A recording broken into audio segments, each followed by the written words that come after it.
Welcome to our channel. నేను మీ anchor Zakir Hussain. Dasara villain అందరికి గుర్తున్నాడు కదా, షైన్ టాక్ చాకో. అయితే ఇప్పుడు డ్రగ్స్ కేసులో అరెస్ట్ అయినట్టు తెలుస్తోంది. దీని గురించి డిస్కస్ చేద్దాం. ప్రస్తుతం మనతోటి సినీ క్రిటిక్ దాసరి విజ్ఞాన్ ఉన్నారు. వెల్కమ్ చెప్పేద్దాం. Hi sir. నమస్తే. దసరా విలన్ గుర్తున్నాడు కదా, రీసెంట్ గా దేవరాగోలో కూడా నటించడం జరిగింది. అయితే ఈయన మీద డ్రగ్స్ తీసుకున్నట్టుగా కేసు నమోదైంది సార్. సో దీన్ని అసలు ఎలా చూడొచ్చు అంటారు? బేసిక్గా షాకో దసరా సినిమాలో మనకు బాగా తెలుసు. ఆ తర్వాత దేవర అండ్ మలయాళంలో ఫాద్ ఫాజిల్ చేయాల్సిన చాలా వరకు క్యారెక్టర్స్ ఆయన బిజీ ఉండడం వల్ల ఇతనికి వచ్చాయి. అదృష్టం బాగుండి షార్ట్ టైంలో బాగా ఫేమస్ అయ్యాడు. వైరల్ అనే ఒక సినిమా తన మీదే సెంట్రిక్గా వచ్చింది, అది కూడా బాగానే ఆడింది. కొత్త గొప్ప మార్కెట్ విలువ పెరిగింది అండ్ అలా మంచి లైమ్ లైట్లో ఉన్న నటుడే. పెద్ద పెద్ద సినిమాలు ఆఫర్లు గట్రా వస్తున్నాయి. డైరీ అయితే ఫుల్, అసలు ఖాళీ లేదు. కొన్నాళ్ళ పాటు మాత్రం ఏలే నటుడు. ఇక్కడ ఏం జరిగింది, ఏదో షూటింగ్ నిమిత్తం కొచ్చి వెళ్ళాడు. ఒక హోటల్లో పెట్టారు ఆయన్ని. హోటల్లో నువ్వు దిగావు అంటే, అడ్డమైన రాజకార్యాలు చేస్తా అంటే నీకు చెల్లుద్దేమో, కానీ హోటల్ సిబ్బంది అసలు మీకు తెలియదు, అందరి మీద కన్నేసి ఉంచుతారు. ఎందుకంటే మా ఏదో రోజు ఉంటావు, 2 రోజులు ఉంటావు. నువ్వు చేసే చండాలం వల్ల హోటల్ మూసుకోవద్దు కదా, అంత బిజినెస్. సో ఇప్పుడు ఏంటవుతుంది, ఒక ఆర్టిస్ట్ సినిమా ఆయన మా దగ్గరికి వచ్చాడు. రాత్రిపూట room service boys, sir last order ఏమైనా ఉంటే చెప్పండి అని వచ్చి అడిగినప్పుడు, ఇంకేమైనా ఉన్నప్పుడు నువ్వు ఏదన్నా పీల్చుకునేవి చూశాడు అనుకో, కిందికి వెళ్ళి చెప్తాడు మేనేజర్కి, సార్ ఆ సినిమా అయినా ఏదో పీల్చుకుంటుంటే చూశానండి నేను అని. నెక్స్ట్ సరేలే, రేపొద్దున తాళాలు ఇస్తాడుగా, తీసుకో, క్లీన్ మై రూమ్ అని చెప్పి ఇట్లా పడేసి వెళ్ళిపోతావు నువ్వు. హౌస్ కీపింగ్ వాళ్ళు వస్తారు. ఫస్ట్ యాక్చువల్గా హోటల్స్లో హౌస్ కీపింగ్ వాళ్ళు చెక్ చేసేది డస్ట్బిన్లోనే. నీ దరిద్రాలు ఏమన్నా అందులో వేసావా అంటే, ఏవో నీ రాజకీయాలకు సంబంధించిన అందులోనే ఉంటాయి. డ్రగ్గులు గిగ్గులు తీసుకున్నా, ఇంకేమన్నా వేసిన సిరంజీలు ఉన్నాయా, లేకపోతే ఏమైనా సంబంధించి నువ్వు పీల్చుకుంటే ఆ రోల్స్ ఉన్నాయా, అవన్నీ చూస్తారు. ఆ సరంజామాతో మేనేజర్ చూపించి, సార్ ఇది రూమ్ నెంబర్ 304 ఏదో తేడా కొడుతుంది. వాళ్ళు కూడా ఏం చేస్తారంటే, స్థానిక పోలీస్ స్టేషన్, సార్ ఒక ప్రొఫైల్ వచ్చింది, సినిమా ఆర్టిస్ట్ అంట, ఆయనకు ఒక రూమ్ ఇచ్చాము, ఆయన స్టాఫ్కి కూడా కొన్ని రూములు ఇచ్చాము, వాళ్ళ స్టాఫ్లు మాత్రం బాగానే ఉన్నారు. అయితే ఈయన రూమ్లో మాకేంటంటే కొంచెం నిషేధిత వస్తువులు ఏవో కనిపించాయి, చూడండి అని ఒక ప్రకటన, జస్ట్ ఒక ఇన్ఫర్మేషన్ ఇస్తారు. పోలీసులు ఏం చేస్తారు, క్యాజువల్ రైడ్ అని చెప్పేసి వస్తారనమాట. దొరికావంటే అంతే, క్యాజువల్ రైడ్. అండ్ నువ్వు అడుగుతావు, వాట్ ఈస్ దిస్, మాకు ప్రైవసీ అవా అని చెప్పేసి. ఐఎమ్ ఎక్స్ట్రీమ్లీ సారీ సార్, ఒక ఇంటర్నేషనల్ ఉగ్రవాది పారిపోయి అలా మీ హోటల్లో దూరాడు, ఏ రూమ్లో ఉన్నాడా అని మీకే ప్రమాదం కదా సార్, మరొక హోటల్ని పేల్చేస్తే, అందుకని చెప్పి మేము ఏదో చేస్తున్నాం, మీ సేఫ్టీ కోసమే మేము వచ్చాం సార్, సారీ ఫర్ డిస్టర్బెన్స్ అంటాడు వాడు. ఓకే డన్, చూస్తారు. నా వాట్ హ్యాపెన్,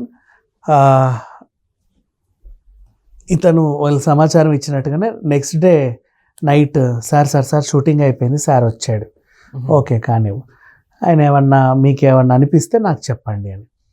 ఈలోపు నిన్ను కావాలనే room service bye, bell boy and house keeping వాళ్ళు డిస్టర్బ్ చేస్తారు.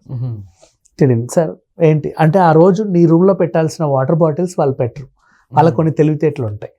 లేదా మినీ ఫ్రిడ్జ్లో పెట్టాల్సిన సరుకుల్లో ఏదో 1, 2 పెట్టరు. లేదా కాఫీ పొట్లాలు, టీ పొట్లాలు పెడతారు కానీ షుగర్ పెట్టరు.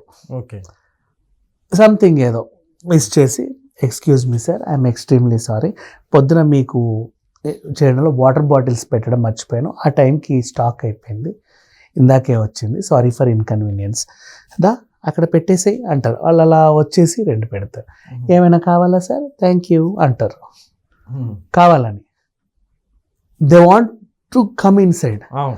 నువ్వు ఆ టైంలో ఏదైనా అక్కడో ఇక్కడో ఏదైనా తీసుకుంటుంటే చూస్తారా, చూసి ఓకే కిందకి వెళ్ళి, సార్ తను మళ్ళీ స్టార్ట్ చేసాడు అని చెప్తారు. చెప్పగానే వీళ్ళు, సార్ మీరు రావచ్చు, వీడు మళ్ళీ స్టార్ట్ చేసాడు. పోలీసులు వచ్చారు. పోలీసులు వచ్చిన తర్వాత కింద వీళ్ళకి సంబంధించిన టీం ఉంటుంది కదా, చూస్తుంది ఏదో గందరగోళంగా ఉంది ఏంటి, సార్ మీకోసం పోలీసులు వచ్చారు, హోటల్లో ఏదో చెప్పుంటారు, ఏదో జరుగుతుంది ఇక్కడ, డ్రగ్స్ అంటున్నారు, ఇంకేదో అంటున్నారు, పైకి వస్తున్నారు, జాగ్రత్త. ఇలా ఉన్నప్పుడు ఏం జరిగింది, ఇలా ఉన్నప్పుడు ఏం జరిగిద్ది, వీడేం చేశాడు ఆ టైంలో వెంటనే థర్డ్ ఫ్లోర్లో ఉన్న ఆయన సెకండ్ ఫ్లోర్కి దూకాడు. సెకండ్ ఫ్లోర్కి దూకి అటు నుంచి వేరే మెట్ల గుండా అలా కింద స్విమ్మింగ్ పూల్, అటు నుంచి అట్ట పారిపోయాడు. ఇదంతా సీసీటీవీ ఫుటేజ్లో రికార్డ్ అయిపోయింది. అక్కడే పైనుంచి దూకి అక్కడ నుంచి పారిపోయాడు. గబగబా వెళ్ళిపోయావు ఆ సరుకు అంతా జేబులో పెట్టుకొని. ఇప్పుడు ఏంటి, నువ్వు నీ రూమ్ తెరిచినా సరే అక్కడ ఏమీ దొరకదు మాకు. దొరికినా డస్ట్బిన్లో ఉన్న వస్తువుకి నాకు సంబంధం లేదండి, మరి ఎవరు పెట్టారో అంటావు. ఓకే, నువ్వెందుకు పారిపోయావంటే నిన్ను గుచ్చినా సరే నువ్వేం తీసుకున్నావో తెలిసిపోతాయి కదా ఇవాళ రేపు, అందుకని చెప్పి పారిపోతావు. పారిపోయి ఏవో రకాల దాని మందులు తీసుకుంటారు, అంటే ఒంట్లో తెలియకుండా ఉండడానికి టెస్టులు చేసిన. కాబట్టి ఆయన తమిళనాడు వెళ్ళాడు, ఏదో చేసుకున్నాడు, ఒంట్లో ఉన్న చండాలం అంతా కరిగేలాగా. తర్వాత పోలీసులు వచ్చి రండి అంటే, మీరు ఎలా కేసు నమోదు చేస్తారండి అని తన అడ్వకేట్ని పట్టుకొని వచ్చాడు. అడ్వకేట్ ఇదే వాదించాడు. చెప్పండి, తను డ్రగ్స్ తీసుకోవడం మీ దగ్గర ఆధారాలు ఏమైనా ఉన్నాయా అంటే, మా హౌస్ కీపింగ్ వాళ్ళు చెప్పు. వాళ్ళు ఏం చూసి ఏమనుకున్నారు, కాదండి డస్ట్బిన్లో, అది ఆయనే పడేసినట్టే మీకు ఎలా తెలుసు, ఇలాంటివి ఏవో చెప్పేసరికి, and this is bailable offence, అలా ఏం లేదని చెప్పి ముందే బెయిల్ అప్లై చేసేసి తన్ని తీసుకొని వెళ్ళిపోయారు. Okay, this is what actually happened. కాకపోతే ఏంటంటే ఇక్కడ అసలు క్వశ్చన్, నువ్వెందుకు పారిపోయావు? పారిపోవాల్సిన అవసరం, ధైర్యంగా ఎదుర్కోవచ్చు, పోలీస్ రండి కూర్చోండి అని చెప్పొచ్చు కదా. లేదండి, నేను నా ఎదుగుదల తట్టుకోలేక ఈ మధ్య ఆర్థికంగా బాగుంటానని కొంతమంది ఆర్థిక నేరస్తులు నా మీద దాడికి పాల్పడడం 1-2 సందర్భాల్లో జరిగింది. హోటల్కి కూడా వాళ్ళే వచ్చారేమో అనుకుని నన్ను ఎక్కడ చంపేస్తారో, దేంతో పొడి చేస్తారో అని భయపడి ప్రాణహాని ఉందని తెలిసి నన్ను నేను కాపాడుకోవడానికి అలా దూకి వెళ్ళిపోయానండి. ఇది జరిగింది. సరే, అంతవరకు బాగానే ఉంది. 5 స్టార్ హోటల్స్కి విజిటర్స్ ఎవరన్నా వస్తే లోపలికి రానివ్వరా తెలుసా నీకు? నడవండి రా అని చెప్పేసి కత్తులు గొడ్డలు పట్టుకొని ఆ తలుపు ఈ తలుపు తనుకుంటారు ఎవడు 5 స్టార్ హోటల్స్కి. సెక్యూరిటీ గార్డ్ ఆపేస్తారు, ఇక్కడే ఉండండి సార్, మీకోసం రౌడీలు వచ్చారు, వీళ్ళని కొడతారంట, మీరు కిందికి వస్తారా, వీళ్ళని పైకి పంపాలని నేను అడిగితే, పంపండి పర్లేదు నేను కొట్టించుకుంటానంటే అప్పుడు పంపుతారు. లేదా నేనే కిందికి వచ్చి వాళ్ళ చేత దాడి చేయించుకుంటానంటే అప్పుడు ఓకే అంటారు. నేను ఇలా చెప్పాను కాబట్టి బేసికల్లీ, సార్ మీకోసం ఎవరో వచ్చారు, మీరే కిందికి రండి, పైకి పంపమంటారు, దే విల్ ఆస్క్. ఇవేమీ లేకుండా ఏమీ ఉండవు బేసికల్లీ. సో పోలీసులు అయితేనే ఈ సమాచారం ఇవ్వరు, ఎందుకంటే కాన్ఫిడెన్షియల్ కాబట్టి. రౌడీలు వస్తే తెలుస్తుంది కదా, పెద్ద విషయం కాదుగా. అన్ని విషయాల్లోనూ ఇతను చేసేది అబద్ధమే అని తెలిసిపోయింది. కాకపోతే మరి బెయిల్ ఎలా వచ్చింది అనేది ఒక అద్భుతం అంతే. Okay sir, thank you.